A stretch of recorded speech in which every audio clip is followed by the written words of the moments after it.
2 seconds. Spotlight video. And there we go. Right. So, okay, I'll just skip off that part. Right. So some of the things you'll take away from this, right? The importance of including marketing in your production process, a festival's perspective, and defining your film's audience and defining your film's path, and kind of the bare essentials you need, and an introduction to electronic press kits. I also have a template for an electronic press kit done that I can send to you after this. It's something you can just copy and paste your own information into, and it might be something you'll find useful moving down the line. And also I have another thing that I can, for defining your audience, that I can send you afterwards, that I put together specifically for this.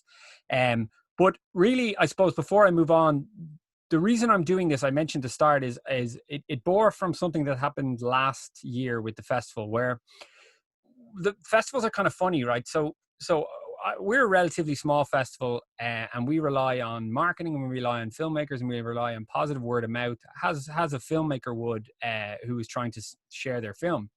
So up until last year, the process was kind of funny for us, in the sense that you would get hundreds of submissions that come into the festival, and you would do nothing with that content until the end, until basically the judging process. And then you would go through and you would find the films that you want, and you would find the films that you want, and you would basically, you'd send out your emails, you'd say accepted, not accepted, and then you would take, there was 70% of the films that come through, they might be not included in the process, because you can only show so many films, and you can only showcase so many things at the end for one event. So we were thinking to ourselves, we were saying, okay, well, there's 75% of filmmakers out there who have films, they want to talk about films, they want people talking about their films. So we said, well, why don't we run posts on social media for every film that comes through? We'll say, if you've submitted to the festival, we'll say, well, listen, this doesn't necessarily mean that you will be accepted once the judging process occurs, but here's an idea. We really want to champion smartphone filmmaking, in particular, in reference to our festival. We really want to champion smartphone filmmaking. So we said, and filmmakers in general. So we said, you know what, if you submit a film, we'll share your film, we'll share what material you have, we'll get people talking about your film. If it doesn't get through the judging process, that's a separate stage. But at the very least we can do is we can talk about your film and the effort you put into making it. And what we found when we went to use the content that was submitted is that I would honestly say 90% of the films that were submitted had no material with them at all. There was no posters, no trailers, no behind the scenes, no nothing. There was no information. A lot of times there was not even a synopsis, very much a log line. So we do 90% of our stuff comes through Film Freeway, and we go in, and as you know, if anyone can use Film Freeway, and if anyone doesn't use Film Freeway, let me know, and I can talk a little bit about that. But you can attach your credentials, you can attach your any sort of marketing material you might have. And what we found is that people just weren't doing that, and the ones that were giving, hopefully they're not on the call, but there was one film that came through, and I remember quite specifically, and I said, have you got a poster? And they said, yeah, no problem. And they sent me a screenshot of a white wall from a film with the title against the white wall. And I understood the title of the film. I won't say the title of the film in case somebody knows the filmmaker, but the title of the film and the white wall made sense, I suppose, from a narrative perspective. It was about loneliness and things like that. But as a captivating image, it was kind of thrown together, and it just wasn't the most enticing kind of image, and the most enticing way to sell the film to, not necessarily me, but to anyone. It just wasn't a very eye-catching visual. And like, to talk a little bit about oh, by the way, guys, a little bit about me. I have a slideshow, but I tend to ramble and cover all points, so I apologize. It's more of a free-flowing conversation, and I tend to skip. So if I skip ahead and skip back, you'll notice when I get to those slides.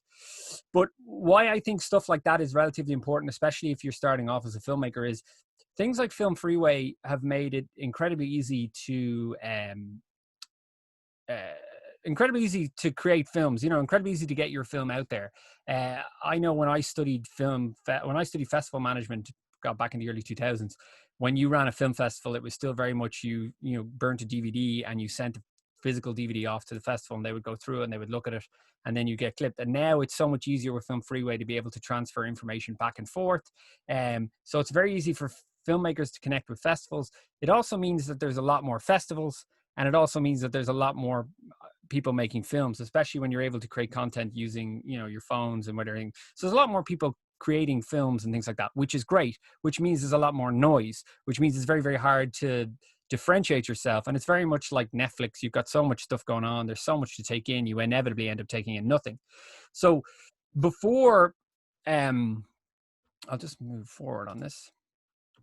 So before I'll get to this now in a second, before, like, what I suppose what I'm trying to get at is a lot of times, as I mentioned to start, marketing your film is sort of an afterthought, and it really at this stage should be paramount along with the actual filming process. So if you're sitting down to make something, you need to be thinking, how am I going to first find out who my audience is for this film, and secondly, how am I going to get the word out about it? Because, and this is the thing, what I've done is, by the way, I've captioned, I thought I was being funny, but I ran out of captions very quickly. I captioned each of these slides with a quote from a movie. So if anyone wants to drop in the chat, if they know what the movie is, I can rustle up something for you at the end. But each slide is supposed to, not all of them have a quote from a movie. Some are very obvious, some aren't. And it's supposed to tie into what the conversation is about, but maybe it only makes sense to me. But anyway, so the reason it's very, very important to get the word out about your film is because, as I mentioned earlier on, the filmmaking process, and I know myself have been guilty of it many a time, you're very excited about your film, you're very excited about the whole process, you get into it, you get the writing done, you assemble your crew, you make your film, you're like, yes, this is brilliant, we had such a great time, it's such an amazing film. And then what always inevitably tends to happen is, for most people, is you're done, and you're like, okay, where will I send my film? What festivals I go to? And I can't speak for everyone's experience, but sometimes you'd send it to one festival or two festivals, and you wouldn't get accepted. And you'd be like, okay. And sort of the buzz of making it and the excitement of making it has passed. And then you're like almost itching to move on to the next project. And for the most part, for most filmmakers that are making things, that is especially if you're making short films, that is a process that or a trap that people generally tend to fall into, is that they only think about it at the end, and at the end, and the buzz has worn off, and they just want to move on to a new project, and they didn't get into the festival. They you know, they have very little money for festivals. They submit to 2 or 3 festivals, they don't get in, they say, well, obviously my film is very good, the next one will be better, I'll move on.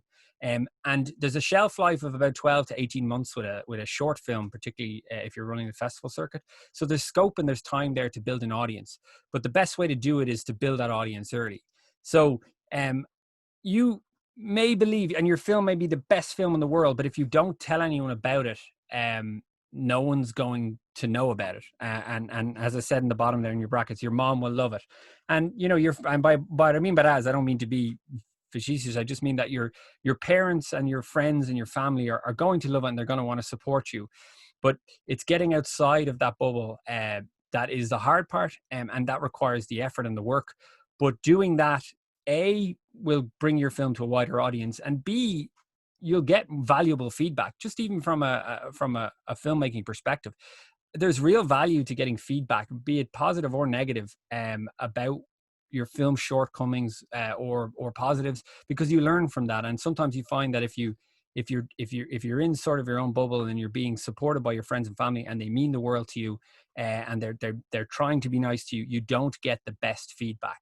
And I have a story. The first film I ever made was, and I'll touch on this a few times, I think I mentioned this in class a few times.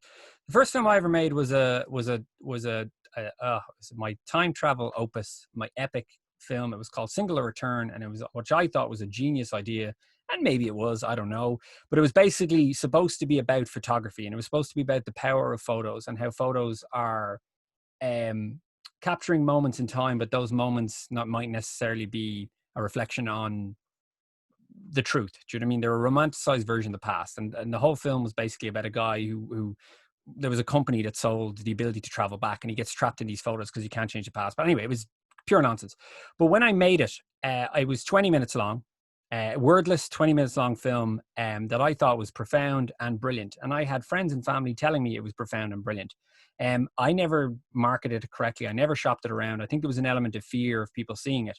And that film sat on a shelf for years. And I went back and I watched it not too long ago. And I looked at it objectively years later. And I was able to take that 20-minute film and I was able to cut it down to 3.5 minutes. And I could probably get 45 seconds off it again, because I didn't, at the time I was surrounded by very supportive people, but nobody wanted to tell me my film was crap. And nobody wanted to tell me my film was too long and too ponderous. So having that hindsight was able to kind of, I was able to be incredibly ruthless. And I'll touch on that a bit later on when it gets to festival films and running times and things like that. But it was important to me to kind of know that, and I would have, and some people don't. I would have appreciated that value at the time. And I suppose the point I'm getting to is your film could be excellent, but if you don't get it out in the world, you won't learn from it, and you won't learn positive and negatives about it, and no one will know about it. And that's kind of the frustrating part, is you pour your heart and soul into things, and when you don't have money, a lot of these things rely on favors from friends and family, and it can take a year to get something done, and then after it's done, you haven't put in the work at the start about who's going to watch it, and you find yourself in a situation where you just kind of abandon it, or and that doesn't apply for everybody. Some people have a lot of luck, some people have a lot of succession, but I know from working from kind of being in the festival environment for the last few years, that it's the filmmakers that go that extra mile with marketing their film that really stand out from the crowd, and I'll talk a bit about that a little bit later on. If anyone wants to guess what this quote is from, it's fairly obvious. I thought the last one might be a little bit more difficult, but let me just check Stephen, can we see this film? Yes, I will post it somewhere. I actually, just to answer that question, I actually might have lost it. It was lost, and then I found it again, and then I deleted it, and it might be gone, so I'll have to find it. It was on my phone. The other reason, just to talk about phone filmmaking for a minute, the other reason I went and re-edited it down to 20 minutes is because I edited on my phone, and suddenly it didn't seem like a daunting task to strip a film from 20 minutes down to 3.5 minutes while I'm editing on my phone watching TV. So that's the other reason I found it approachable to go back and re-edit it. First quote is from Psycho. Yes, it's my favorite quote. I say it to my partner all the time to freak her out. But anyway, so this is just a question that, like, when you start off the process, and the reason this ties in later on is just a little bit about what it is you're trying to achieve. This presentation about marketing your film for short films for festivals, I don't really go into distribution. I can mention a little bit about Amazon Prime and stuff at the end, but I don't really go into getting a manager, getting an agent. That's something slightly different. This is more focused at first time filmmakers, or filmmakers who are just kind of doing it I don't know, early stage, not necessarily with the design in mind to get an agent and go to Cannes and all that sort of stuff. So the real question you probably should ask yourself before you do anything, I suppose, but in regards to your short film or the film you're undertaking, is what is it you're trying to achieve? Who are you aiming this for? What's it for? Because if you understand what it's for, you'll understand who's going to want to see it, and figuring out who's going to want to see it will help you market it later on down the line. It's about figuring out your audience and then figuring out what that niche is. And one thing I will say is, if like, finding a niche for your audience can be difficult, can be hard. If it's a horror film, it's a little bit easier. If it's a film shot on phones at this present moment in time, that's actually quite easy, because you have a whole community of people out there who are making content on their phones, and they all want to share and they all want to talk about it. And I know I'm tagged in countless posts. I'm tagged every single day. I'm tagged in countless posts and things like that about films that are being shot on phones, and they've all got this on a hook. It's a horror movie that was written, shot, and directed on a phone, and that stands out to me. How long that'll last, who knows? But that's just filmmakers who figured out who their audience is and they're targeting. In that particular instance, they've targeted the niche kind of aspect of phone filmmaking, and that's where they're aiming at. But it's just to give you an idea, to ask yourself before you start, what am I doing this for? Who is my audience, and where will I show it? And I'll touch on that now. And why you're doing it can be anything. It could be just that you want to create and you have an idea, and you have this burning idea inside you and you want to create and you want to get out there, and that's great. It could be that you want to use this short film as a stepping stone to direct a feature. And this is going to be a showcase of your talents and what you can do. And the pure goal of it is to create a film that will get you noticed on the festival circuit, that you can turn into a feature down the line. Whatever your grand ambitions are, knowing what they are is important, regardless of how big or small you think they might be. Understanding it before you start off will help you on the back end, and it'll give you confidence. And to be honest with you, confidence might be all you want out of this whole process, because like I can talk about, someone said to me on a podcast recently, they said, comparison is a thief of joy. And I can't speak for everyone, but like I even know myself, I suffer from massive imposter syndrome, as I'm sure everybody does. Every time I go to press record, I mull over it. Will it look good? Should I do it? Should I move the light? Should I do this? I'm always getting people to review things. Does this look good? Does this look not? Everything I post on social media, probably it takes me way longer to film than it should, because I have that element of imposter syndrome. But the point is the more you put yourself out there, the more you market your film, the more you show your film to people, the larger an audience sees it, the more feedback you'll get. And that more than likely would be positive feedback. And that'll build your confidence and push you to want to do more.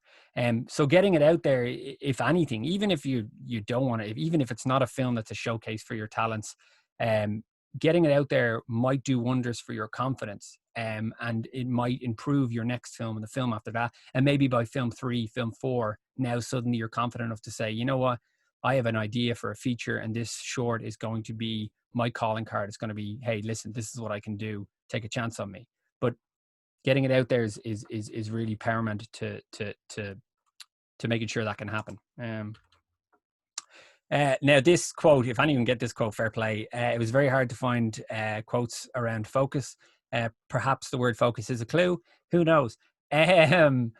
So just a little bit about, and I mention this a lot in this one account a lot in classes, but it's really like you want to stand out from the crowd, and the stuff that stands out to me are the people who really get into the production process. And I talk about a little bit later on in terms of audience, but like maybe I'm in a demographic that they appeal to, but I really like the creative process. I like the filmmaking process. I like the behind the scenes stuff. I like how people make things. I like understanding the pain and the hardship that goes into making things. And what's good about, or bad about, the internet now is there's a real drive towards authenticity, and this stretches across everything, possibly with, you know, the level of falsity that exists now. There's a real drive for people to understand the human element of who's behind things. So you can see, particularly around brands and business, there's a big drive towards selling not your service or your product anymore. It's selling yourself, who you are, the story of how you got there, because you're selling yourself. And then by default,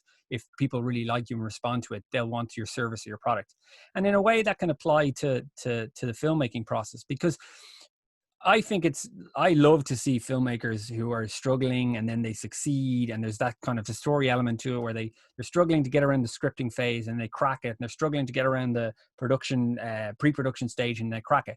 So generating buzz during the production, I think, is a great way to start. And there's an account that I was referred to, I don't know if it's called, I think it was called Alaska the Film, and it was something that I always mention in classes. But it was something that it stood out to me really early on, where it was a girl who runs it, I can't remember her name, but she would chart the entire production process from start to end. And you would think it would be the most mundane things, but she would do the script breakdowns. She found a really interesting way to turn that into a visual. If you can imagine, it was time lapse, and she took Post-its and she put them all over the walls and all that sort of stuff. She had introductions and interviews with all the cast and crew, regardless of their position. If it was the person doing the catering, they were there. And it was just a very, very insight, because she was doing all this stuff anyway, and they were working on the film anyway. But by getting everyone involved really early on, you could chart the whole process of the film from idea generation all the way up to, you know, its production. Now that girl went on to, she went into the crowdfunding section for that. She ended up writing an ebook, a very popular ebook about how to crowdfund, which is something that I would be if anyone's ever interested in crowdfunding, that's a separate conversation. But crowdfunding is a lot of work in and of itself. It's a lot of intensive work in and of itself, but it's a really good book. If you look up Alaska the film, I think on Instagram, I think she might have pivoted away from the film stuff now, but when she started, it was very much all into the production process, and it was really, really interesting.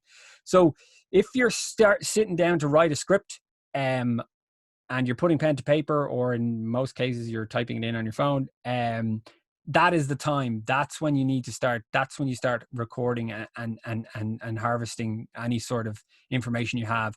And I know that it's to do with kind of commitment as well, I suppose. I know somebody recently on the group chat that we had 2 weeks ago said, "Oh, listen, we never got."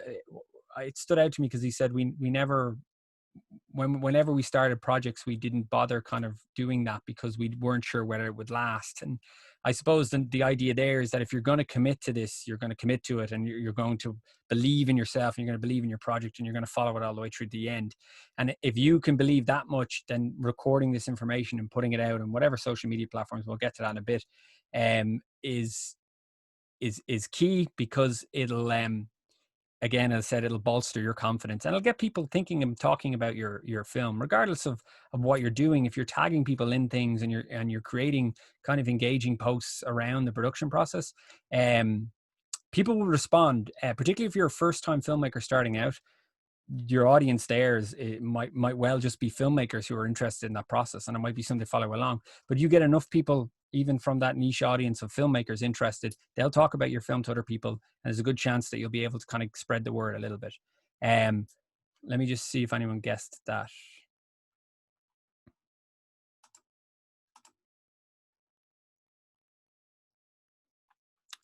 No, thanks for sharing. There's separate festivals for shorts and feature films. Yeah, there is, Susanna. There's festivals for everything. There is festivals for a lot of festivals will do shorts and features. The festival we run at the moment, well, actually last year was supposed to be features, but we ran into an issue with hosting one. But we're looking to expand to include features and shorts. But yeah, a lot of festivals will do both. The one thing I will say is larger festivals will do both. Smaller festivals oftentimes will only do shorts.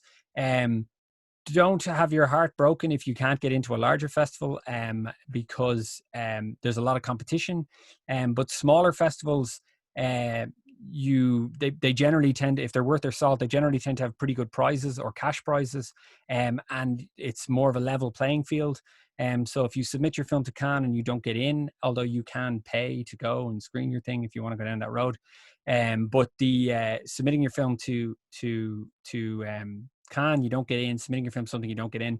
Don't let that deter you, because there is smaller, fairly reputable things out there that will do a lot more, I would argue, to champion your film, and because there's a lot more vested in their interest, and it's a more of a level playing field. So you might have more of a chance of picking up some sort of award or something, and getting more of a buzz and people talking about your film. And inevitably, at the end of the day, regardless of awards and prizes, if you make something, you want people to watch it. And if you can submit it to smaller festivals and it gets picked up, that's being shown in front of an audience. And the more people watch it, the more people will talk about your film. And then at the end of the day, I know myself, there's a real buzz from thinking of something, putting it on paper, putting it on film, and then screening that to people who watch it. And to be able to get that idea that is basically basically something in your imagination into something tangible that you can share with people, is more of a buzz for me. Anyway, I can't speak for everyone. More of a buzz for me than it would be any sort of award that you would pick up, or any sort of credential or anything like that. But yeah, there is festivals that do both, and I'll talk about this in a little bit. But before you even start, I would look into the type of the festivals you want to enter. I'll get into that now in a second. The quote is from the movie Focus, with Will Smith and Margot Robbie, because there's not many films with the quote Focus. If anyone has a better one, let me know. Right, so this is just I kind of touched on it already, but this is just a bit about, from my perspective, or from a festival's perspective, from a smaller festival's perspective anyway. And it's all about helping me help you. So it's a little bit touches on that story I mentioned at the start about a lack of material. The trouble I found is that I had so if you can imagine, I have hundreds of films there, um, that I am willing to promote. And the reason I want to promote them is because I want to get the word out about your film, and at the same time, it helps me promote my festival. But I'm in this situation where I'm actively chasing filmmakers, hundreds of filmmakers, to ask them to give me things like a poster. Um, and I thought that was quite a strange thing, because to me, and maybe it's just learned behavior, to me, there was certain essentials that I thought were necessary. And I found that a majority of people weren't even supplying those essentials. So it was a bizarre scenario where I want to talk about your movie, but I don't have anything to do it with. So I found myself emailing people and asking people to, hey, have you got this? Can you create this? Or do you have this? And I don't know if anyone on the call, any of the filmmakers on the call are one of those people, but there was times where people are like, oh, I haven't done this. And my email was a prompt for them to create a trailer or something like that. Because they'd be like, oh, I never thought of it. I'll do that.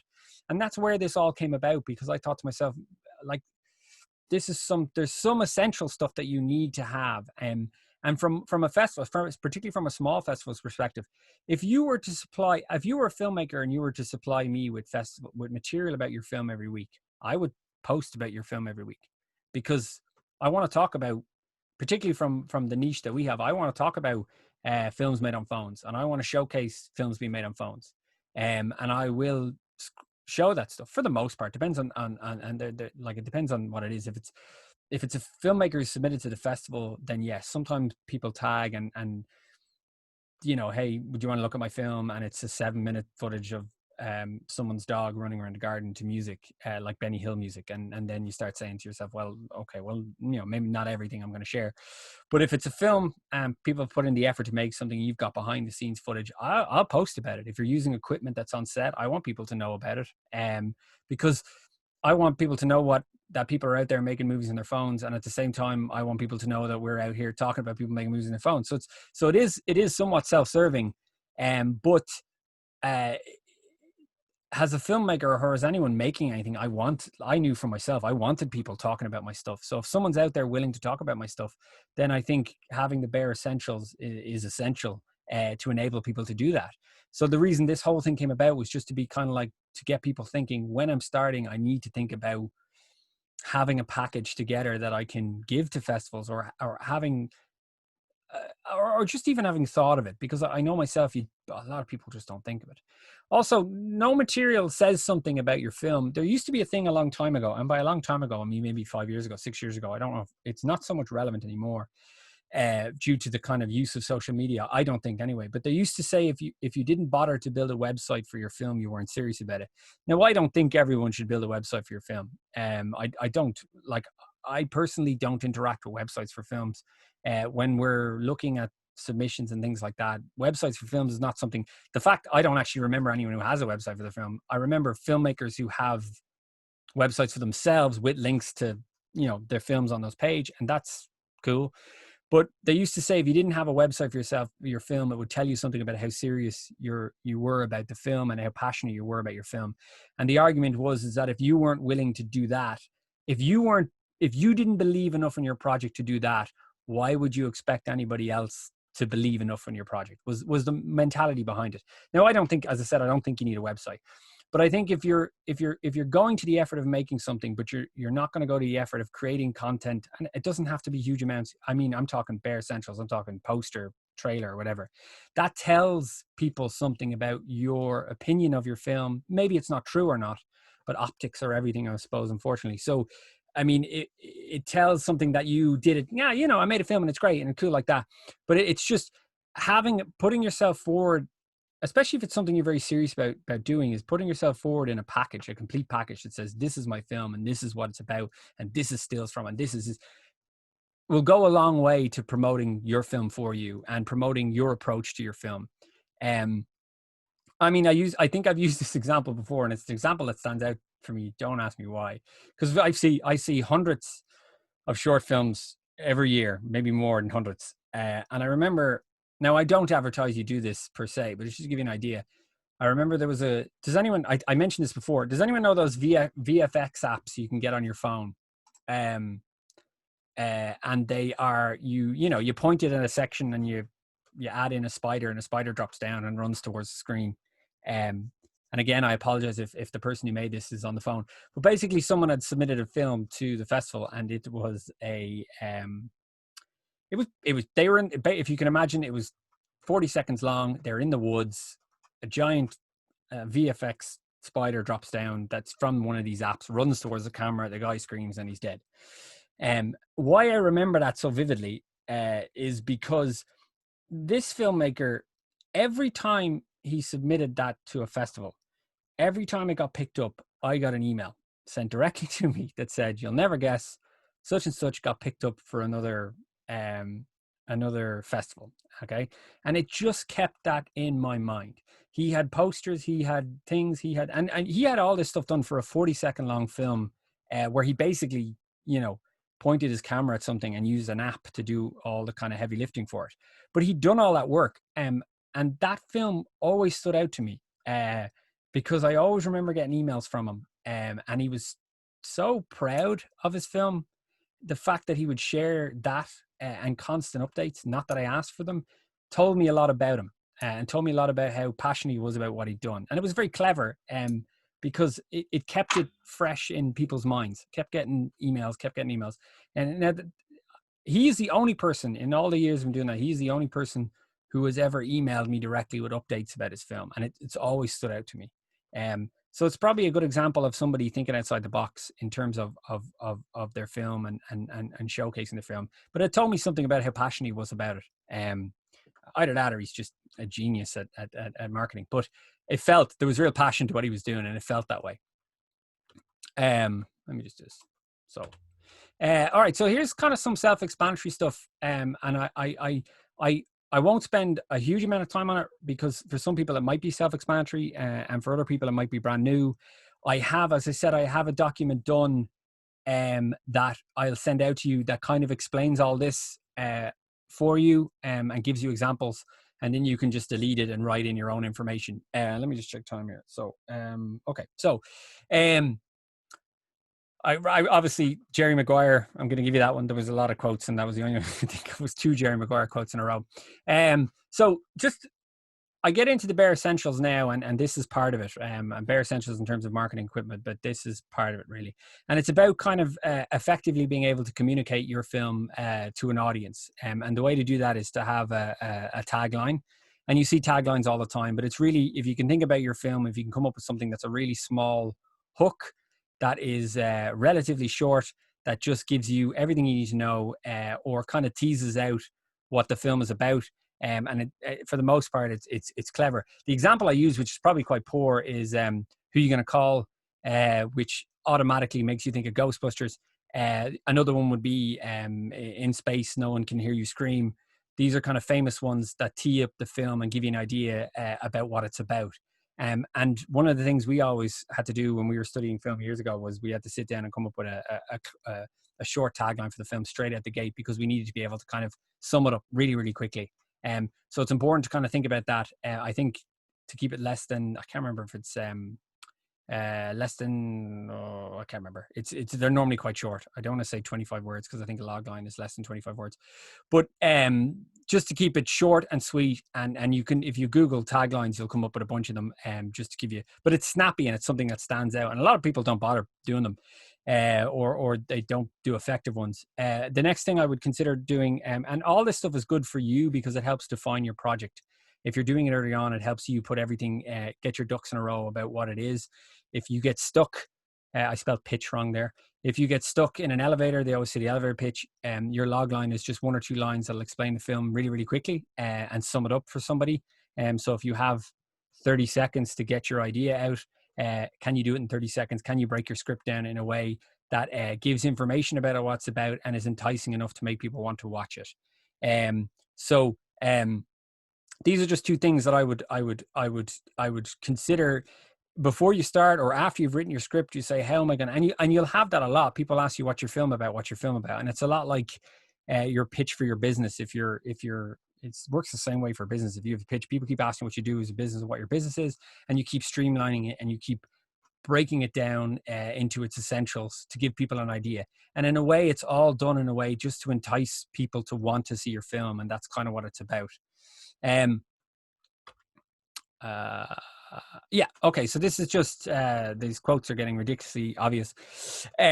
So again, it was just to talk about who's your audience. Now, I know when I made short films, I thought, like, I only really thought my film is the coolest film ever, and everybody's going to want to see it because it's a masterpiece, and that may be true. I'll never show you that short film, so you'll never know. No, but you know what I mean. I wouldn't have put much thought into audiences, and that was a good few years ago now that I made my first film, and I should have, because putting thought into your audience and who's going to watch your film is really, it's really a surefire way of finding an audience, because you're not going to be able to. Oh, somebody wants to get in.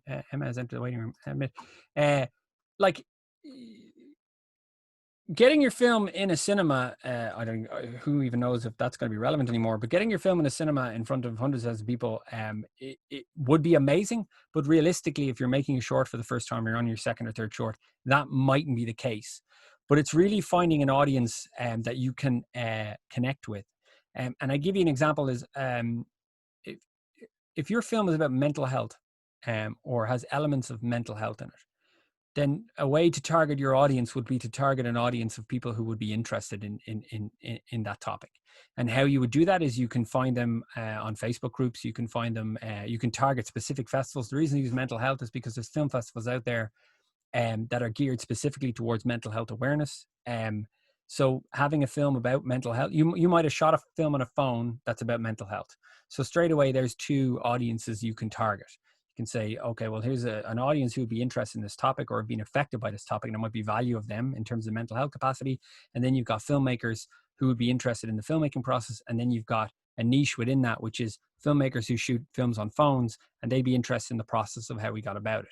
So it's really just thinking about how to break your audience down and who's going to want to see it. And then what you got to start thinking about is, how is my movie going to be different from others? And I touch on that in a few minutes, but it's a funny thing because you make a film and sometimes you're in a little bubble and you make it and it feels unique and it feels brilliant. And then from a jury perspective, from a judge perspective, and I've been a judge at several events, this one person or these four people are asked to watch 200 films, and then quickly you start to see patterns and quickly you start to see repetition, and I touch on that a little bit, but if you can define your audience, then you can figure out how your movie, and this is all before you've started, you can figure out how your film is going to be different, and then you got to say to yourself, if my film is going to be different, like I'm interested in my film that I've made, but why should an audience be interested in it? And then it's about finding out ways to make your audience interested in your film. And again, I touch a lot on the marketing stuff because it's my day-to-day job, but people's attention spans are fleeting. 8.5 seconds. People review content on Instagram at 60,000 times per second, right? So getting people's attention is harder now than it's ever been. It's easier to make the content. It's easier to create. It's harder to get people's attention because there's so much of it. It's the same for everything. People are just getting bombarded with information. So if you can find a way to make your movie different, and then you figure out why your audience should be interested in your film. My audience should be interested in my film because it's about mental health awareness and it touches on a very specific thing that I think will touch and be of interest to help people. That's just an example I pulled out of my head. But it's finding out what that niche would be, and then taking time to figure out who the audience is, and then finding a way to make that audience interested.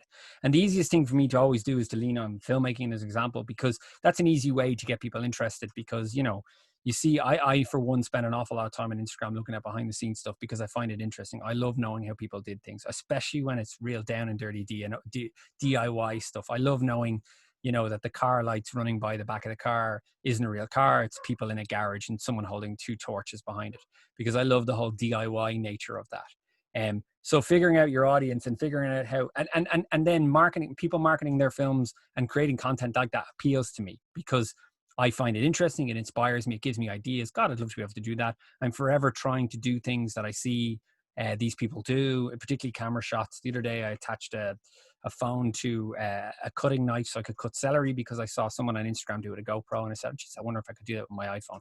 I haven't posted the footage yet because it's very complicated. It's very awkward to hold, but I'll figure it out. But you know what I mean? Another example would be you make a sci-fi film. Your primary audience there would be sci-fi fans. Maybe they're 18 to 25. Straight away, I'd say, okay, well, now there's sci-fi groups that I can get into. There's sci-fi festivals, Berlin. There's a sci-fi festival everywhere. There used to be a Dublin one, but there's a Berlin one. There's whatever. And then, you know, I shot it on a phone. So secondly, my secondly audience is filmmakers, and my third audience is, you know, or my second audience is smartphone filmmakers, and my third audience is filmmakers. Because you want smartphone filmmakers to see what you did with your phone, and you want filmmakers to be impressed at how good the quality of the thing you made was on your phone. So there's three audiences you can direct your content to. Just to give you an idea to think about it. And it's really just about thinking about it. Yeah. What's next? Sorry. Oh yeah. So I'm just checking the time here. This might seem, I actually only added in this slide this morning. Hence why there's so much on it. And this is just something I kind of touched on before. And it's not necessarily about marketing, but it is to a degree. It's about marketing. It's about festivals and yourself. It's about running time. And it's about running time for films. And it's just something that I would take into account. Because you know what, I'll get to that in a minute, but like your film can be as long as it needs to be, and it can be as short as it should be. Do you know what I mean? I don't know if that makes sense, but I by no means think you should compromise your film in running time and length, especially if you've made something, right? If you've made something and it's 35 minutes long and you can't cut it down, fair play, then it's 35 minutes long, you can't cut it down. The reason I bring up running time in terms of things is that short films, I teach a lot of classes, and when I ask people, they're like, oh, I'm working on a project, and I go, how long is it going to be? And they go, about 45 minutes. And I go, okay, well, or some guy was like, I'm going to make it about 50 minutes. And I was like, my advice there was, you're better off coming up with an extra, you're better off pushing that to a feature than cutting it to a short, because the Oscars and everything they do, I think the shortest film, is it the shortest film or the longest short at the Oscars? I can't remember. Was 27 minutes. I think that's the shortest one. I could have got that back to front. But the reason I suggest running time in terms of your film and for festivals is because running time plays a factor with your film, particularly around festivals. And some people might argue festivals aren't the end all be all of human existence. I can put it on YouTube, and that's fair enough. And again, that comes back to what you want to do and what you hope from your film. And you know what I mean? If you want to put your film on YouTube, that's great. If you're looking to get your film in front of a diverse audience of people, maybe festivals is the way to go. You want attention. Maybe you want to go beyond that. Festivals the way to go. But the reason running time is so important is because running time plays a huge factor. If you've made a film like some festivals, Susanna had asked earlier on about the running time being long and short, and do they do features and do festivals do features, and do both, and they do both. But screening a film that's 23 minutes long is quite difficult, especially if the benefit for a festival is to kind of show as much content and to program as much films as possible. So if your 23-minute long film is the best possible film in the world at 23 minutes, then yeah, there's a strong chance your film will be shown, and that's great. But for the most part, if your film's 23 minutes long, festival programmers will look at it and they'll say, okay, well, how good is it? It really draws attention to it and says, well, how good is it? Is it good enough that I can't show 4 other really good films? And it becomes a programming thing. And the funny thing about short films is, and I think the average length, they said the average length, I think, was 8 to 12 minutes for short, but I'd argue with people's attention spans, that's come down. I think 7 minutes is kind of a sweet mark for a short film. And I'm a firm believer that short films should be short. They should be kind of a simple narrative that focuses on one theme really, really well. If you can keep it under 10 minutes, amazing. Okay, sorry, Emma's saying she 100% agrees. The only films 15 trends plus that we screen are exceptional ones, usually experienced filmmakers yes, exactly, Emma, 100%. So like what Emma's saying there is that the only films, because she also programs festivals, the only 15 to 20 minute long films you end up showing are the absolute exceptional ones. So if you submit a film to the festival, okay, and it's a minute long, all right, and it's funny, but it mightn't technically be amazing, but it's funny and there's something about it, it's got charm, it's got personality or something, 100%. If I can squeeze in your minute long short, if I can squeeze in your 4 minute long short, I'll do it. But if you submit a 15, 20 minute long film to the festival and it's okay, your running time then becomes, works against you, because and to be honest with you, the number of, again, with people's attention spans, the number of films that you get submitted that are that long are getting shorter and shorter and shorter. I mean, the first year I did the festival, I fully expected about, I thought I wouldn't have enough films to program an entire day, because all the stuff I was getting was 1 to 2 minutes long. Now that might be very much the nature of phones and the content, and shorter form content, but a long short can be a hindrance to you. So if you can get it down, I would try and get it down. And again, that comes back to the value of sharing your film with people and getting honest feedback. I mean, there was somebody, I don't think they're on this call, there was somebody who contacted me. They submitted a film to the festival last year, and their film was teetering on 15 minutes long. And they came back and they said, is it okay if I add another minute to it? I want to add in this footage of a sunrise, that'll push it up to 16 minutes. And I said, why? Like, is that extra minute of sunrise footage so essential to your story, which is nothing to do with that, that it needs to push it up? Because you want to make the best possible film you can in the shortest running time. And if you can't, if it's got to be 23 minutes, then it's got to be 23 minutes. If that's the thing, that's what it is. But the two films that we showed, I think we only showed 2 films at the festival this year that were 15 minutes long, and both of them were exceptional. And they were, as a programming perspective, we were like, these films need to be seen by an audience. And the good thing about a really well-made film, a short film that's 15 minutes long, it doesn't feel like it's 15 minutes long. One film that submitted, I remember the first year, for fear of not having enough films to program, I programmed a 20-minute long Canadian film that we showed, and it looked great. The guy was a really big fan of Seven and movies like Lenny Abrams' in The Room, and it looked great, but it felt like somebody was trying to make a feature in 20 minutes. And I remember it specifically because there was 3.5 minutes of those 20 minutes was the main bad guy making a sandwich in the kitchen. And it looked great and it was incredible, but you could feel the air getting sucked out of the room with the audience because it was long and it felt long. And especially in a festival format with short films where it's kind of bam, bam, bam, bam, bam, the minute something like that shows up, it grinds everything to a halt. So as I said, as Emma said as well, they need to be outstanding. And the tricky thing is if you spend all this time in a film and you actually believe in it, you may well believe your film is outstanding, and it may well be outstanding. It mightn't work with the festival you've submitted to. It might be outstanding, but there's a value to getting honest feedback. And I go back to that film that I made that was 20 minutes long, and I thought it was outstanding, and I did not think it could be shorter than 20 minutes. And then 7 years later, older Rob looked at it and said, what are you talking about? There's easily 17 minutes I could cut from this. And it's about being economical with your storytelling. And the best, and short filmmaking in particular is an art in itself, because it's about telling a complete story generally around one theme that has a start, middle, and end as quickly and as effectively as possible. You don't necessarily have the luxury that a feature has to delve into characterization and all that sort of stuff. So it's about being economic with your time. And I think, and it's just keep in mind that if you've written a script that is, well, a 10-minute film is about 7 to 9 pages or 7 to 10 pages. If you've written a script that is coming in at 25 pages, I would say to myself, does this need to be 25 minutes long? And if it does, can I make it longer? As I said, there is festivals out there. They will screen films. I've just have another example just about running time. There was a film that was in the festival this year, and they submitted it to another festival, and their running time was about 24 minutes. And that festival came back and they said, listen, we really like this film, and we think there is a 15-minute film in this. How about you try and edit it down to 15 minutes? And he did, based on that feedback.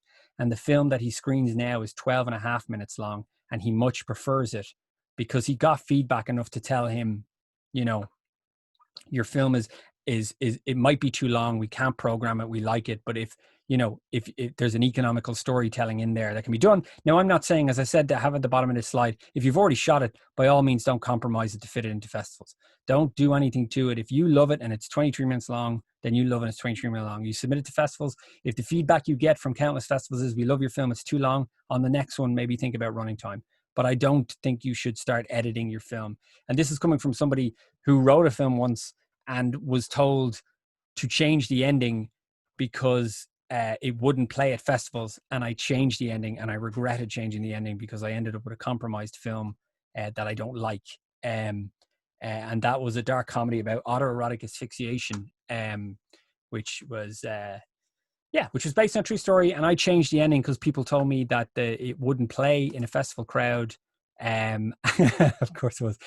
It wouldn't play and maybe they were right, but I compromised the film narratively, and I shouldn't have done that. If someone had told me to make it shorter, that's fair enough. So, I mean, don't compromise your film unless, it's trusted feedback. And if you haven't, or you want to submit your film and it's an hour long, go for it. And as I said, if the feedback you get is it's too long, then next time say, maybe I'll make it shorter. Anyway, that's not necessarily so much about marketing. It's just a bit about kind of a focus and to think about running times for things, especially if you're doing shorts. If you're going for a feature, have at it. All right, so this is just the simple bare necessities. A little bit about this, and I realize I ramble, so I'm not going to keep everyone for a whole heap of time much longer. This might seem like a no-brainer, but a lot of people don't do it. Ian, who's on the phone, has sent. Ian, who's on the call, has done some incredible posters. There's been incredible posters for films he's been in, and stuff he's done himself. And I remembered specifically the Ian, your film with the dog, where the dog is looking at the reflection. I really like that. Always stood out to me. I thought it was cool. He's looking at his reflection and kind of a rusted mirror. Anyway, the reason I bring up posters, right? Posters might seem like a no-brainer, and it is true to a degree. And it's very, very easy to make a poster now. What I would suggest about posters is, if you are marketing, I'm going to open this, it's warm.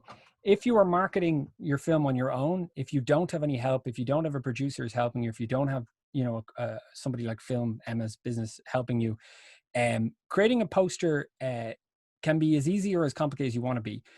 One thing you could do is which I often do in classes, is just use Canva. Take a screenshot from your film, use Canva. If no one's familiar with Canva, it's a graphic design app. Type in movie template. It'll give you a template. You can throw in your image. You can swap out your text and your titles, and you have a poster done. What I would recommend if you are shooting is to get a stills photographer to come in to take photos on set, which you can use for a poster or for behind the scenes. If you have someone who's a photographer who can come in and can help you, I would recommend that. Like most things, I'm a big fan of doing everything on your phone, but I think there's a real value to getting content shot taken with cameras for long term. I mean, I get headshots taken, and I use those pictures for 2 years. So if it's content that's going to be used repeatedly, getting high res stills photographer isn't a bad thing, because you're going to reuse that stuff over and over and over and over and over again. What I would say is, if you don't want to go the Canva route, you can create a template. Takes 2 seconds. If you know anyone who does graphic design, or you're a dab hand at graphic design yourself, I would recommend getting a poster made. The reason being is, as I said there, you can never underestimate the power of good optics and enhancing credibility, and I'll talk about that in a second. A polished poster, all this polished material, again, sells something about yourself, or tells something about yourself, or gives it a more professional look than you mightn't think you have, or you mightn't think that's behind it. And optics is quite important, especially in a visual industry. Optics is thing. So, as I said, if you want, if you have access to those things, have at it. If not, at the bare minimum, you can create a poster very quickly on Canva. And the reason I say at the bare minimum is because a lot of people don't do that. And the one other thing I would point out is you're making shareable content.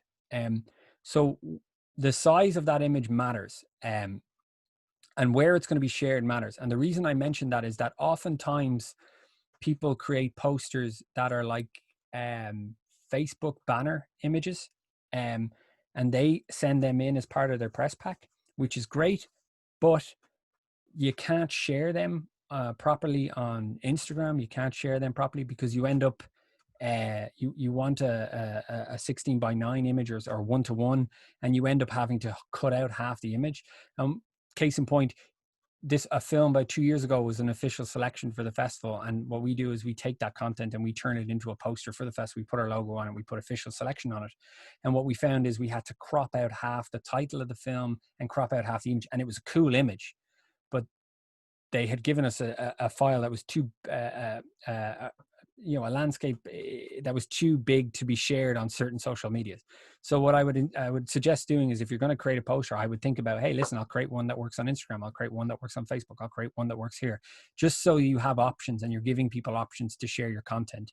Because in that instance, the poster didn't look weird. You can actually find it if you go through the festival Instagram feed, you'll find it, and it's I think they've rectified that since, but it was half an image and it was all I had to work with, and you don't get the name of the title of the film, and you don't really get a full understanding of what you're looking at.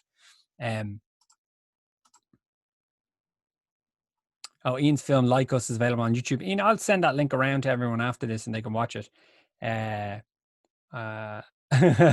Someone wants to know the channel. The film is not on it's not on anything. I didn't post anywhere. It doesn't. I had it somewhere. I showed it at one class a couple of months ago because it was on my phone at the time, but I'll find it. Ian, I will share your link after this. And Emma, did you say please share this one too, Rob? Oh yeah, okay. Okay. So sorry, just to touch on this, this quote makes no sense, but to infinity beyond, it's just a little bit talk I mentioned already, so I won't spend too long on it. But before, if you're only starting out, I would think about where that film is going to go, and I would target the festivals, and I would have a festival strategy, in the sense that I would work out if your film is, again, if your film is about mental health, or if it's about a sci-fi film, then I would look at sci-fi festivals, and I would look at when their dates are, and I would look at when their finishing dates to submit are, and I would work out a plan in advance, because A, that'll drive your production, and B, you're able to take advantage of early bird entries and things like that, where you can say, okay, well, listen, if I get this film done by this date, I have access to this festival for a fraction of the cost. So it's about planning where it's going, because oftentimes, and I was guilty of myself, you'd make it and then you'd be like, you know what, and particularly in Ireland, you'd be like, you know what, I'm done. Sure, we'll submit it to the Galway Festival, which is, the creme de la creme of contents going in there, and then we'll submit it here, and then you don't get into two of those festivals, and you're like, you know what, I give up, I move on. But if you had sat down and said, okay, well, my film's a sci-fi film, and I should have realized that I go after this festival, this festival, this festival, this festival. And the other thing about it is, if you know the festivals you're entering in advance, you can target your promotion towards that. And it's all about selling yourself and putting yourself eyeballs on your content and on your project. And if you know that you're entering your film to the Berlin Sci-Fi Film Festival in November, then you know that every time you do a post, you can tag the Berlin Sci-Fi Film Festival in it, and you're building heat and you're building buzz about your film in advance, as opposed to you've done your film and now you have to try and convince people to watch it, when there's thousands of people out there doing the same job you are, and some people might be better than you at convincing people. So it's about kind of getting people's interest early and saying, hey, listen, this film is done. Hey, we shot it on a phone. We use this lens. And the great thing about, just to use an example, the great thing about shooting on phones, by the way, at the moment, is you have a whole industry out there of app manufacturers and, app manufacturers and equipment manufacturers who want to showcase their stuff. So you can tag companies like Filmic Pro, and like, I don't know, if you shoot on a Canon and you tag Canon, are they quick to re-tag your stuff or to resubmit your stuff and things like that? So if you're able to tag Filmic Pro, you're able to tag Shoulder Pod, these guys right here, they're quick to like and share your stuff, because they want people to know that people are using their equipment for this. So it's a good way to get word out about your stuff. Just checking the chat here. Oh, here we go. Ian has posted that there. Thanks, Ian. I'll send that out.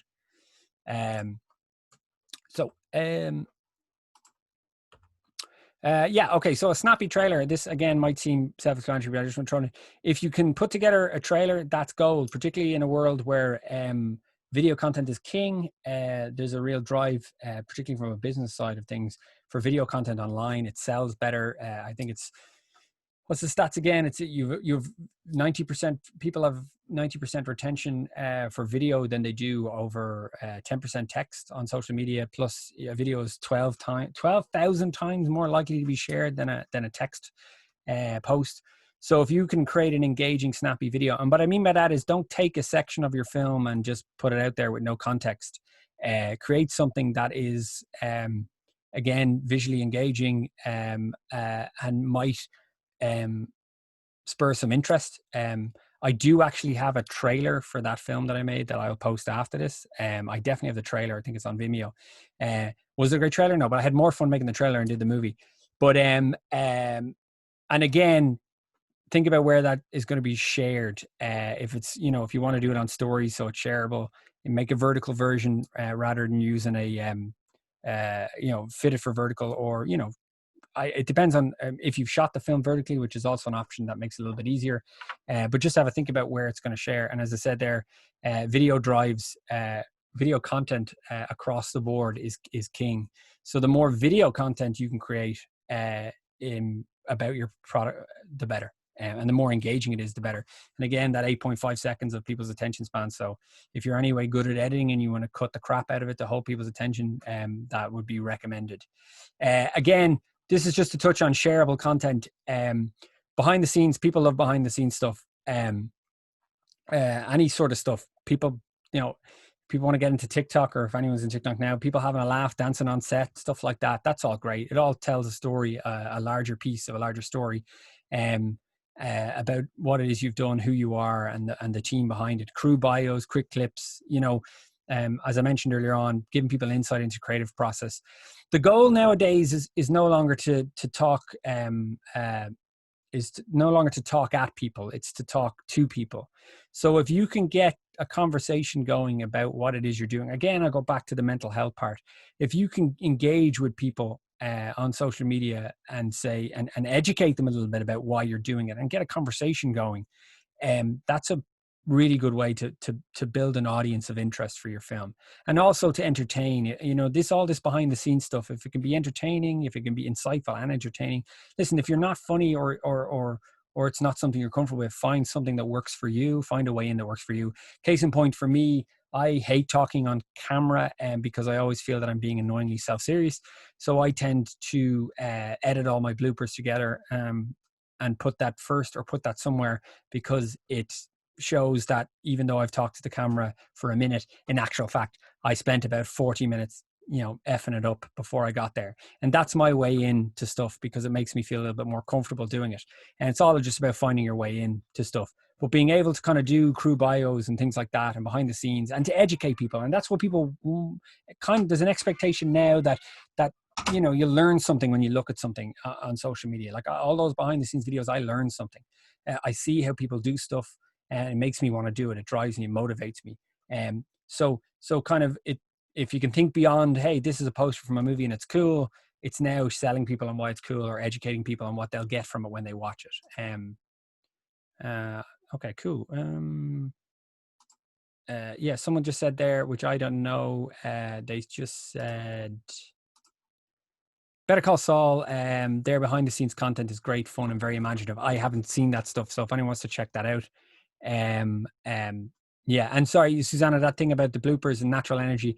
Yeah, I mean, but that's just me trying to showcase that, because I don't think it comes across in video. But that's very much from a business perspective.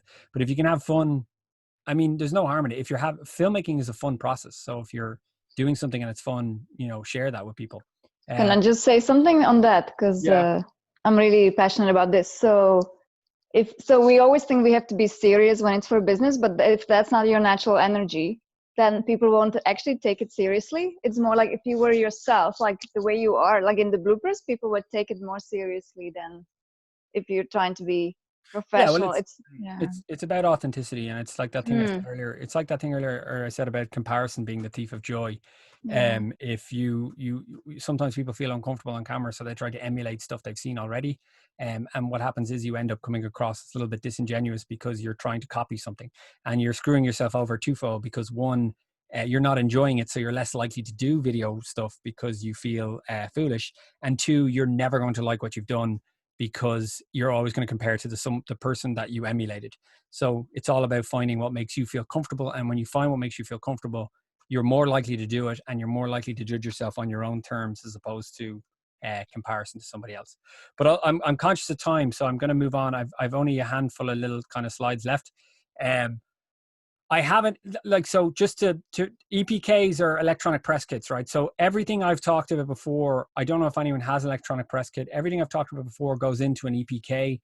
I have one done that I'll send to you with a link, and you can download it. I put in pictures that I used from, I created a fake film, and I used pictures from pixels just to turn it into something. But you can just swap out the pictures and swap in new ones.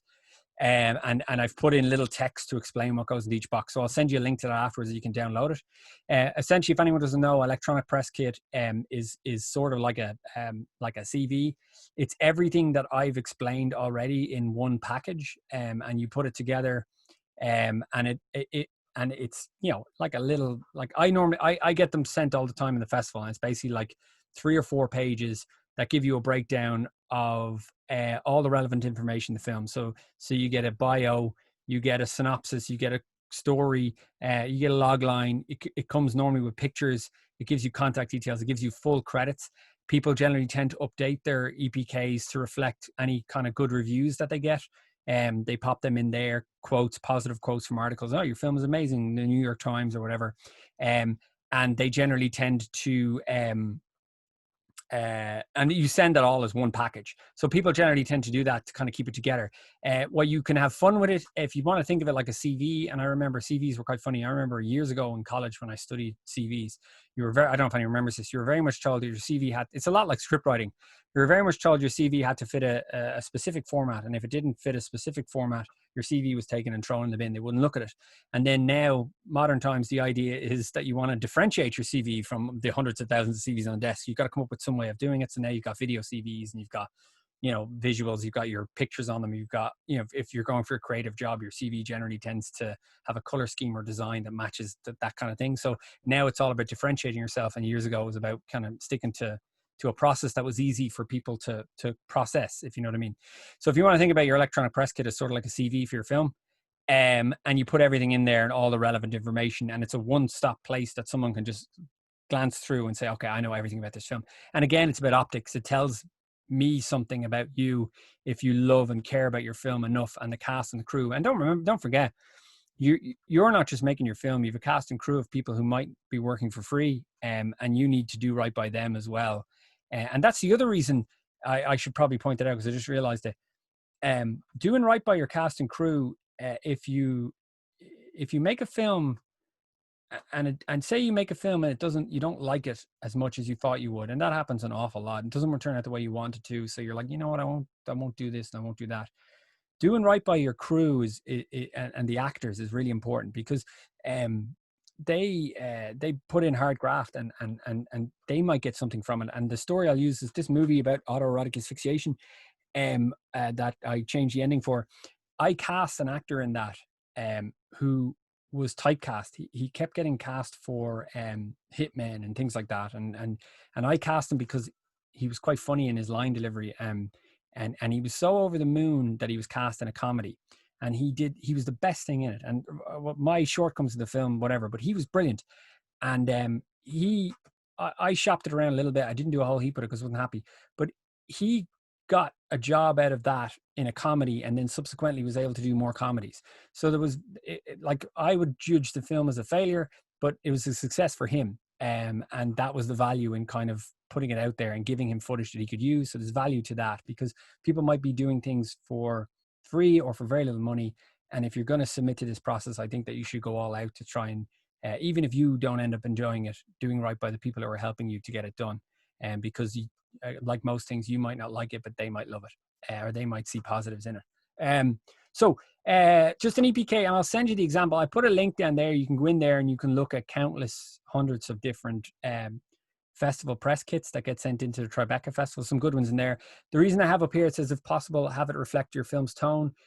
Sometimes people are quite creative from it. If it's like a Tim Burton-esque type thing, you know, the pictures and the imagery and the background generally tend to, the font generally tend to reflect that, to give people an idea of the tone of the film as they glance through it. Okay, sorry, time. What was it? Okay, so shit. So, yeah, sorry. One last thing I wanted to point out. If people aren't familiar with this, again, this is less about marketing. It's more about kind of if you've started your film off, just have a think about this.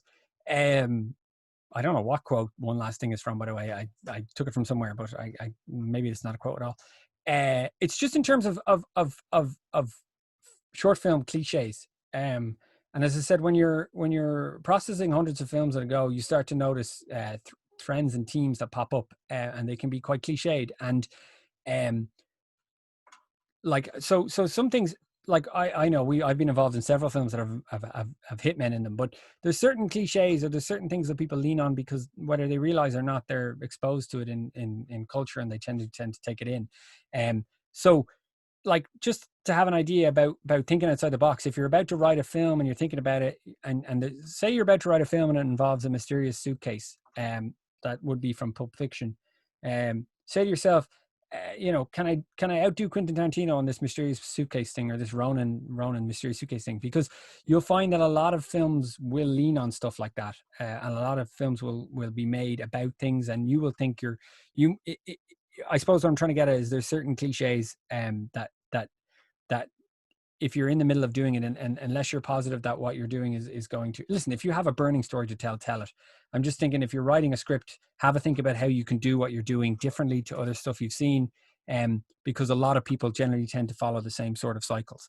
So examples of that would be people being chased by themselves, and I understand that because it's an effective visual, and it appears as an effective visual that you can do on a very low budget, but you'd be surprised how many films end with the villain being an evil version of themselves. And that happens, but and some of them are amazing. There's a film called Cooler, that was not in the festival, it did the Renza Festival, and it's brilliant. It's really well shot, and it ends similar to that.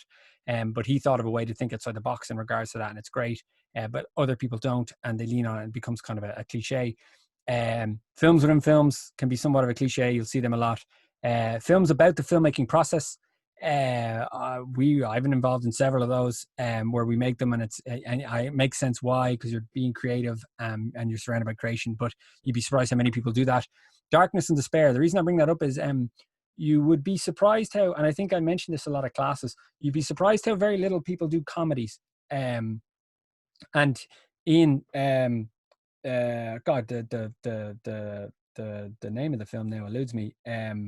The film you were in at the festival, God damn it, it's a name, I cannot remember it. Tell me, please. Felix, there we go. Sorry, man. Sorry. Felix, yeah, it was a film that Ian was in, and it was a one Best Fiction, a great blend of darkness and comedy. And the reason I point that out is that comedy is very hard, and it's also very rare. And a lot of stuff that gets submitted to Emma, I can't speak for yourself. A lot of stuff that comes through to our festival and the festivals I work with generally tends to be quite heavy content. Generally tends to be heavy films, because people are trying to break something down or discuss something, and that is amazing. But you'd be surprised how much traction and notice your film will get if it is a comedy. If it is a minute and a half long and it is a comedy, it is a no-brainer that a festival programmer will say, I'll program this, because it's entertaining, it's hilarious, and it counter programs some of the heavier stuff we get. And people don't like taking a run at comedies, and I understand that they can be hard. Felix is a really good example of a nice mix of two. It's got dark, it's got kind of thrillery elements towards the end. It's funny, but it's also 1 foot and serious the whole time. But it's just to think about, like, there was a film at this year's festival, and it was a martial arts film, and it was a kung fu movie, and it was 3 minutes long, and no one had submitted a martial arts film at all. And it was funny, and it was well choreographed, and it was different, and it stood out from the crowd, from everything else.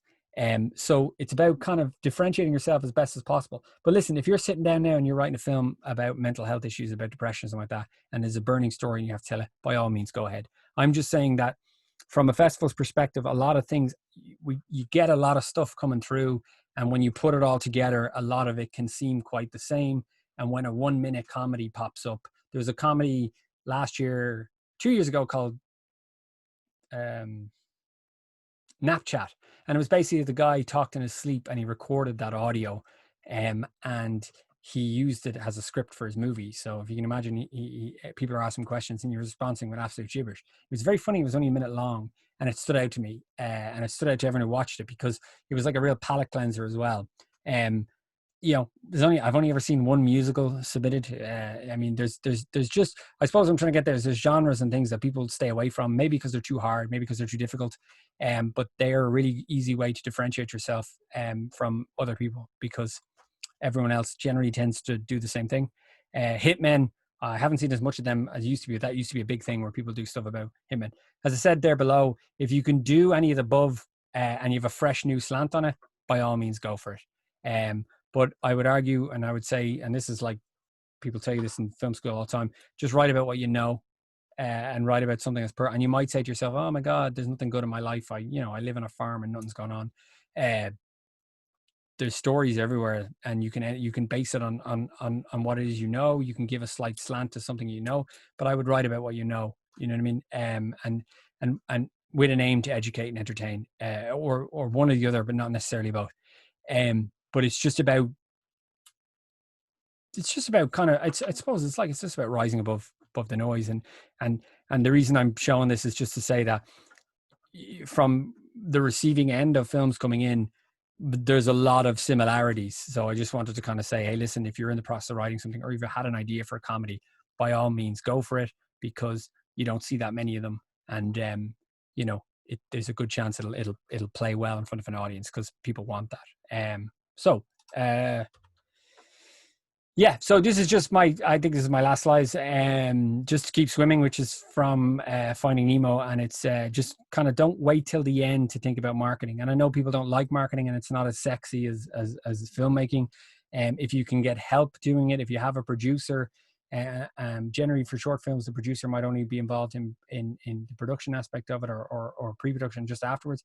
You might want to see if you can partner up with someone who's good on social media, who'll help you in that.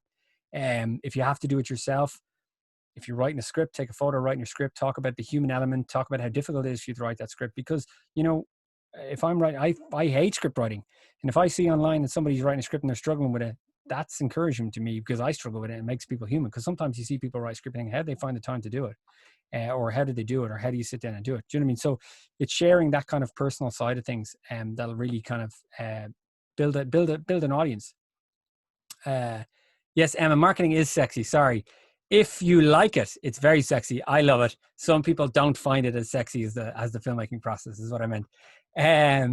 Yeah. Also, just on a side note, I know I wasn't going to talk about distribution, things like that. Having a good EPK, electronic press kit, and good marketing will help you target funding for your film.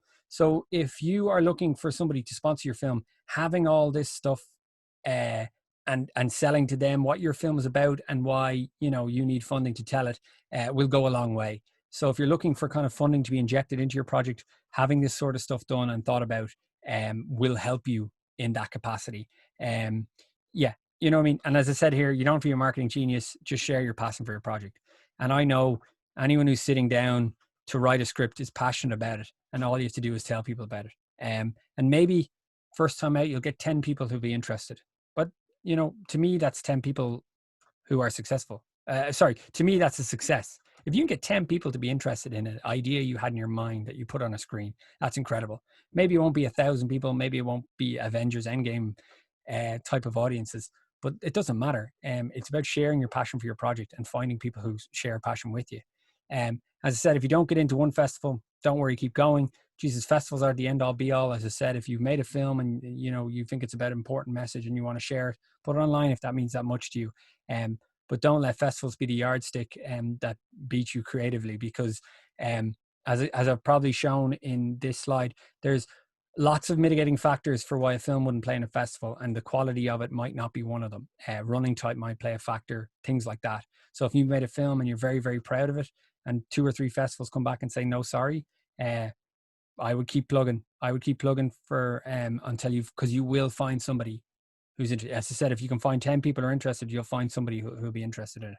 And then it's about getting on that audience. And speaking of audience, is to focus on your audience, because at the end of the day, a lot of times you forget you're making a film to be watched. And sometimes people make films that are impenetrable for audience viewing. And that's great if that's your vision. that's perfect, and that's okay. But if you want to make something that is an important story to you and you want to share it with people, have a think about of the people who are going to watch it and why they'd watch it. I think that's. Oh yes, yeah, and that was an abbreviated Dirty Harry quote because I couldn't find anything about questions. I'm glad there's Emmas in this world. Yeah, so that's kind of me. So if anyone wants to, rather than have anyone chime in, if anyone wants to ask questions there on the message, and I'll just respond verbally rather than people talking over each other. And if no one has any questions, I will. That's cool. I have, as I said, I have an electronic press kit example done, which I can send to everyone straight after this. And I also have a document done that is, well, I think it's finished, which is basically just about, it's sort of like a little sort of, I took a video content strategy plan that I had for the business side of it, and I retrofitted it for filmmaking, just to be a little bit about kind of who is my audience, just a few little things you can fill in to say, hey, to have a think about your audience while you're writing or while you're coming up with your idea. So if anyone has any questions, fire ahead there.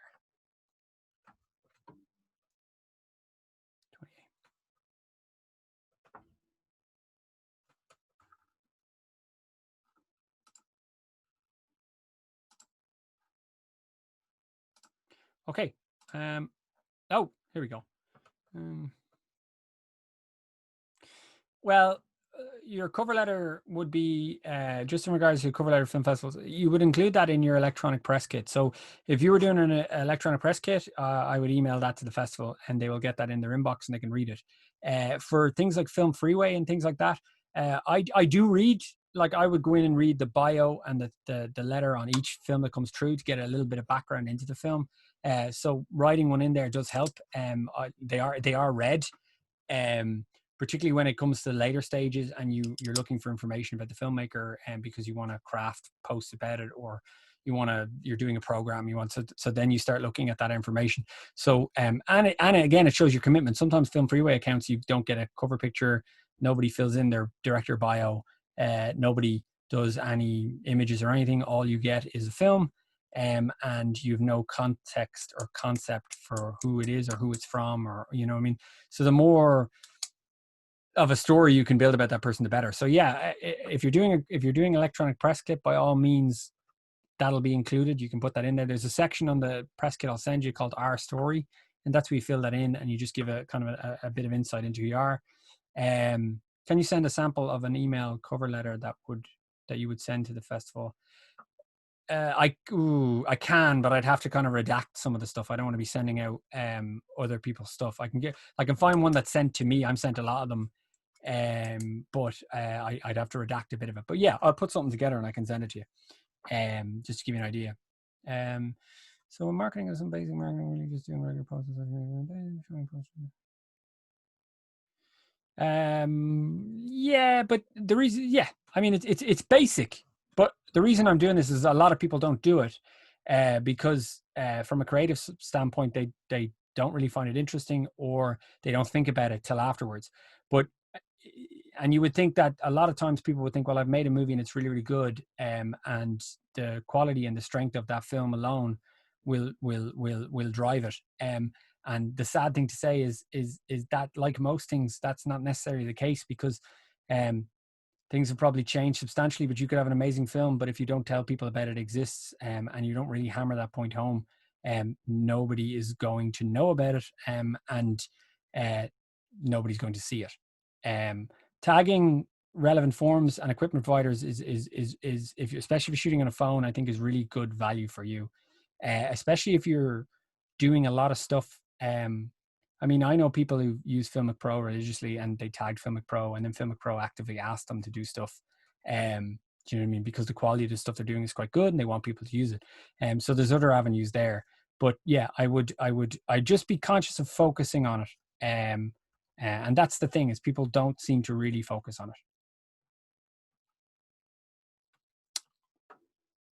it. Yeah, Ian, just to answer your question, 100%. And good filming that isn't necessarily commercial. And I did a podcast.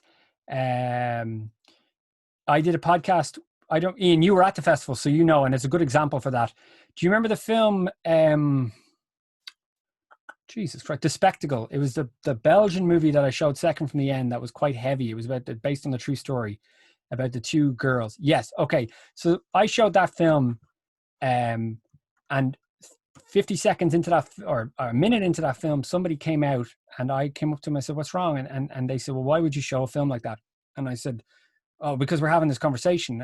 And she was like, "Yeah, but I don't think there's value in that." And sorry, for anyone who didn't see that film, it's a true story about two 14-year-old girls in Belgium who um, who beat a alcoholic woman to death, and they did it on social media, and they did it through prompts from people. They were followers, so followers would say "kick her," and they'd kick her, right? And there's a podcast on it, and you should listen to it. I did a podcast on it. It's very interestingly filmed. He let the actors film it. He basically set up the scene, then left the room, then watched on a monitor in another room, and he let the actors film the entire thing. So it's quite a harrowing thing to watch. It's very uncomfortable. It's really immersive. It feels like you're looking at footage from someone on their phones. Completely not commercial at all. It's got a really good kicker at the end, where about how audiences are complicit in this sort of behavior, and not commercial.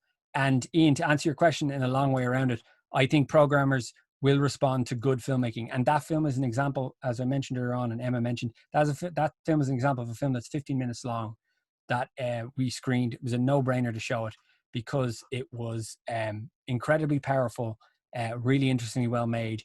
Mightn't have suited everybody, and it didn't. It divided people in the crowd. But that's the thing I love about film festivals is, like most things in life, you get stuck inside a bubble, and screening and programming a festival is great because you get to push people outside their comfort zones, and that pushed a lot of people outside their comfort zones. It was really well made, and it was a no-brainer to show it. There was also the other movie we showed that was 15 minutes long was a Russian movie about a similar thing that was so incredibly well made. I don't know if you remember it. To this, I still don't understand how they did the camera work in it. There was a sequence on a merry-go-round. Basically, to try and explain it doesn't do it justice, but it would seamlessly move from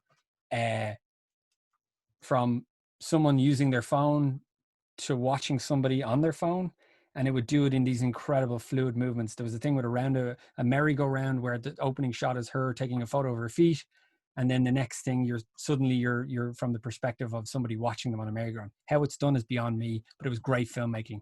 Again, not necessarily commercial, but really, really good. Yes, Emma, it is about targeting your audience. On Facebook, you are only really talking to your friends. That is correct. Filmmaking groups are essential. And Twitter is great for getting onto audiences. Twitter is really good. I treat Twitter sort of like LinkedIn. So Twitter, I generally tend to talk, for me, is sort of like peer-to-peer talking. I generally tend to talk to people in the industry. So it's a great place for filmmakers to share information. But as I said, it's easy to look at it and go, oh, so it's just about tagging posts, but it's about finding your niche audience and making sure you direct your stuff towards that, as opposed to casting a giant net and going, my film's great, everyone should see it. And that might be true, but you're better off going, my film's great, and I need to target these people because if they love it, they'll tell other people, and so on and so forth and so forth. That film does sound intense. Emma, actually, I might have a link. I can send it to you. I did have a link on the festival for about a week when I did the podcast. I had a link to the film. I don't know if it's still up. Tara, it was very uncomfortable. I just think it was true, but I think there's real value to that, because a lot of people, see, there's a conversation now. I can't watch stuff like that. There should be a trigger warning, and there was. And in fairness, I did warn people who had younger audience members just to say, listen, this film's coming up. Is there any groups you recommend sharing content in? Stephen, there is. And Emma, you probably are as well. I'm a member of tons of them. I don't know them to heart, but if you want after this, I'll send you an email. FNI is great. Yeah. Afterwards, I'll send you an email of all the ones I'm in. And they range from everything from, LumaFusion users to mobile filmmakers to, Galway groups to, sure, I can't think of the names off the top of my head, but I'll send you a bunch of them. You know what I mean? And then And another thing is about that educate and educate thing. People are forever asking questions on those things about equipment and stuff like that. And if you're using those equipment and you have hands-on while you're filming, and you have hands-on, hey, I couldn't get this to work, or you know what I mean, being able to kind of relay that is great. It's a great place, because you're not necessarily going on about, hey, look at my film is great. You're reaching out to people and you're saying, listen, I struggled when I was filming, but I did this. And then that kind of enamors people to you, and they get more interested in who you are as a person, and then by default the kind of content that you're making.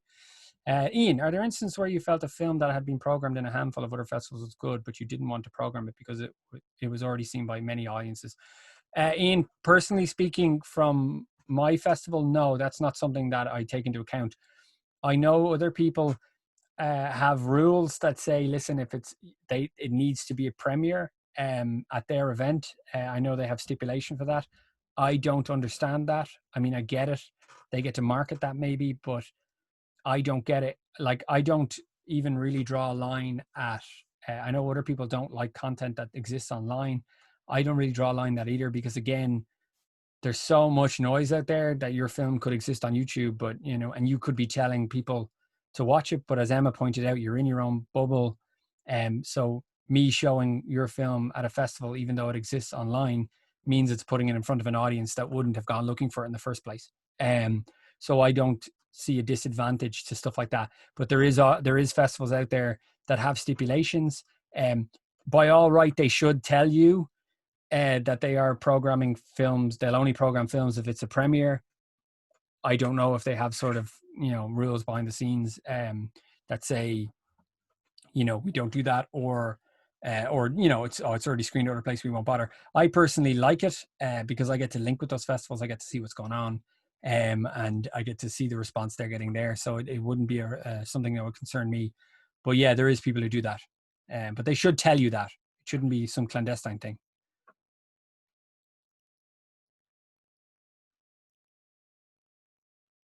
Yeah, Stephen, there is a lot of that, and a lot of groups are cracking down a little bit about that, where they're trying to move away from they're trying to move away from you just going, hey, look at my film.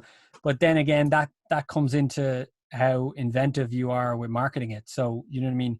It goes back to that entertain or educate thing. I mean, if you can, there's ways to circumnavigate thing. You can share knowledge and at the same time let people know what it is you're doing. You just have to be a little bit more creative about it.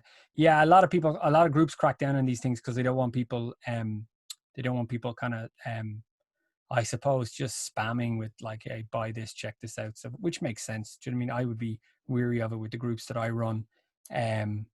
Because you know, I'd be worried because very quickly these groups can fill up with, you know, bot accounts sharing crap, and you want to kind of keep it as honest and as much human interaction as possible. But that doesn't mean you can't talk about what you're doing. It's just coming up with a creative way of doing it. You know what I mean? Like a cheeky thing to do would be to say, hey, listen, um, does anyone know how this light works? I used this light while shooting my film. What do you think of the results? And you will get a lot of people will do that. A lot of people will post stuff and ask for feedback. And that's a good way of sharing stuff. You know, hey, I put together this trailer. I'm not sure it works. What do you guys think? Do you mean these are just things? These are examples of stuff I've seen people do now as a way to get the word out about themselves, which I assume is to circumnavigate some of these kind of more stricter group rules.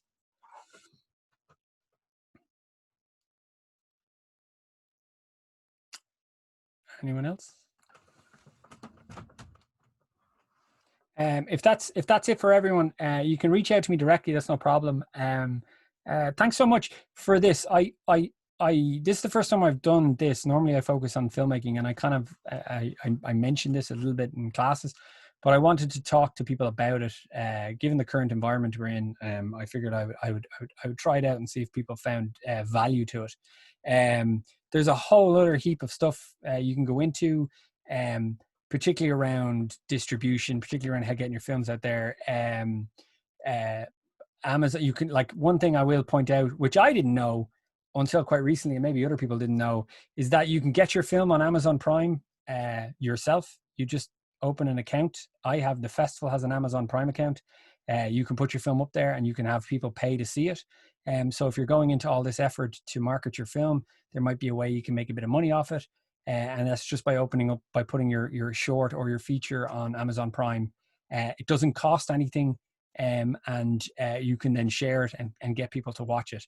And we did a podcast on a movie, Ghost, recently, which is a feature which is on Amazon Prime, and I mean, he's getting people to watch it, and he's making a bit of money off it. And Ghost is an excellent film. If you can track it down, it is excellent. But I will say there's stuff like that you can do, and just from a marketing perspective, there's good optics. Again, we talk about optics. If your film is on Amazon Prime and you're going around going, catch my film on Amazon Prime, like the person who told me this, I was like, wow, your film's on Amazon Prime. And then after berating him a little bit on the podcast, he was like, oh yeah, no, okay, cool. Well, you can actually add it yourself. But stuff like that stuff like that subtly tells people things. Do you know what I mean? So, no, Lena, there's no gatekeeper to Amazon. I set up an Amazon account the other day. I don't have any films to put out there, but you literally just register and put in your bank information, and you have to do a tax thing because there's a whole thing about the US in terms of when you get paid for a film, you know, how does that tax work? But other than that, you can get your stuff up there and out, and then just start branding it about. But from a marketing perspective, it sounds impressive if your film is on Amazon Prime. It's like most things. Do you know what I mean? Like it's like when you tell people you're on a podcast, it sounds impressive. Podcasts are quite easy to do, but it sounds impressive. And there's an optics, and there's a value to optics. So if you want to put stuff on Amazon Prime, go for it. You want to have an IMDb account, very easy to open up. Again, that's an optics thing. You send someone a link with your IMDb account with a professionally polished headshot as a director. That tells you something. That says something about you. So there is real value in optics for stuff like this. So hopefully that's helpful for you. I'll actually just